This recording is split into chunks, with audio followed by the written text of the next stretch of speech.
So hello guys, welcome back to day 8 of your 30-day challenge. And today I want to get deeper into the 3R's of your habits.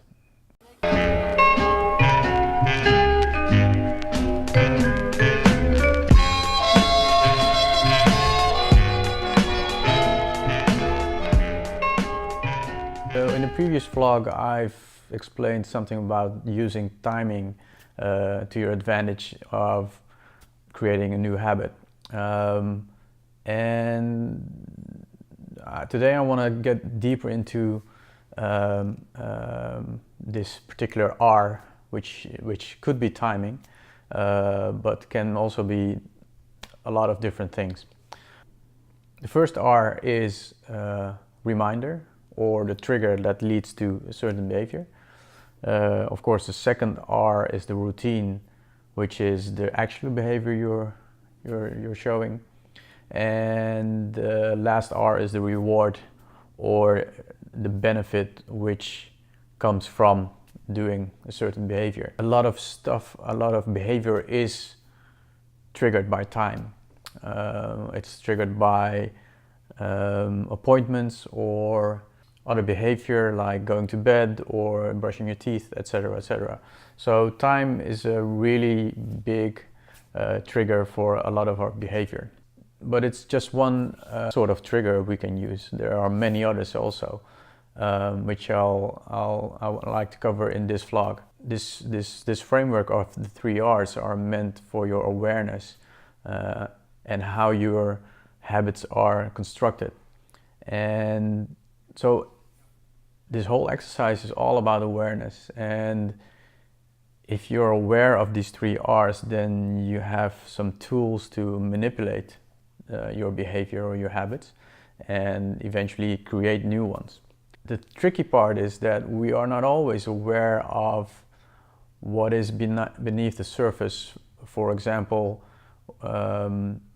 we're so used to a pattern of thinking or behaving that we aren't always aware of why we do stuff. And that's, most of the cases, is the cause for the difficulty of changing your behavior. For example, people that are overweight or obese, it's easy to look at them and say you just have to eat less. But in reality, eating for a lot of people is a way of coping with problems, coping with issues. And there's so many other behaviors that we use as a mechanism to cope with issues. Drugs and alcohol abuse, for example, are all examples of how we try to walk away from problems or which we can't handle at this time. What my point is be aware of your behavior and how to influence your habits. It's really important to use these 3R's to dissect your behavior and look for insight what triggers your behavior and what you can use to learn new behavior, new habits. One way of going about is make a list of all the triggers you can possibly think of. And the easiest way to do that is think of all behavior, all habits which you do every day without fault. For example, you could write down that you get out of bed, brushing your teeth, taking a shower, getting into your car or on your bike. As soon as you have this list, you have all these possibilities to create a trigger which leads to your new behavior. Another tip on choosing the right reminder or the trigger is by looking for behavior triggers that complement your new habit. For example, if you like to learn how to floss every day, then it would make sense to do it before brushing your teeth. Those two behaviors are really complementary to each other, which is a perfect combination. The second step on creating a new habit is to keep it small. Focus on executing every day without fault. Make it so small that it's impossible to say no. For example, if you like to start flossing every day, just start by flossing one tooth, for example, and gradually build up to flossing all your teeth.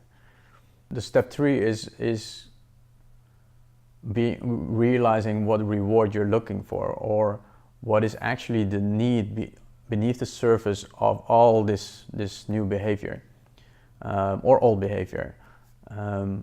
For example, if you like to stop drinking every weekend with your colleagues or with your friends,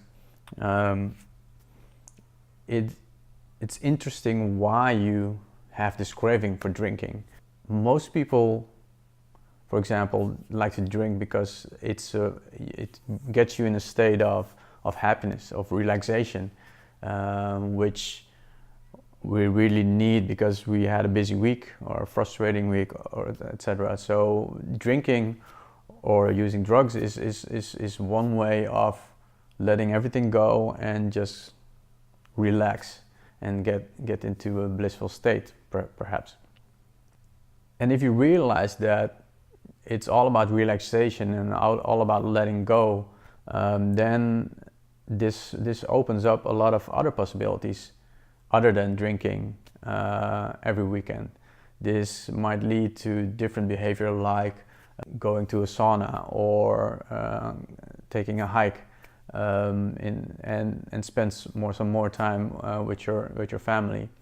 But in order to open up the possibilities that there's different behavior that leads to the same reward, you really have to be aware why you're doing this certain behavior, which has become a habit. And the same goes for creating a new habit. A lot of people start working out in the gym on January, and in February or March, most of them, 60 to 80%, has already quit. Why is that? My guess is that a lot of people that have this insight on New Year's Eve, that they need to work out more, usually don't have a bigger drive than trying to look good. Most people need a bigger why than just looking good. If you really try to change your behavior, try to look for a really important why, which is hopefully bigger than you. Because if it's bigger than you, your motivation and your drive is going to be a lot bigger than just this personal minor goal, perhaps. So, quick overview: realize that there's always 3 R's to every habit, which are the reminders, the routine, and the reward. First step: try to create a list with all these reminders or triggers you can use from your daily behavior. Second step: keep it small. If you've picked the right reminder, create a routine that is small, that isn't focused on performance, but on performing this routine every day without fault. And step 3 is the reward. Be really aware of the reward that you're getting from this new behavior, and compliment yourself. Be grateful for every little step you're making in this process. By complimenting yourself and being grateful, you're rewiring your brain so that you feel good about your behavior. And the better you feel about something, the more likely you're gonna repeat this new behavior day in, day out.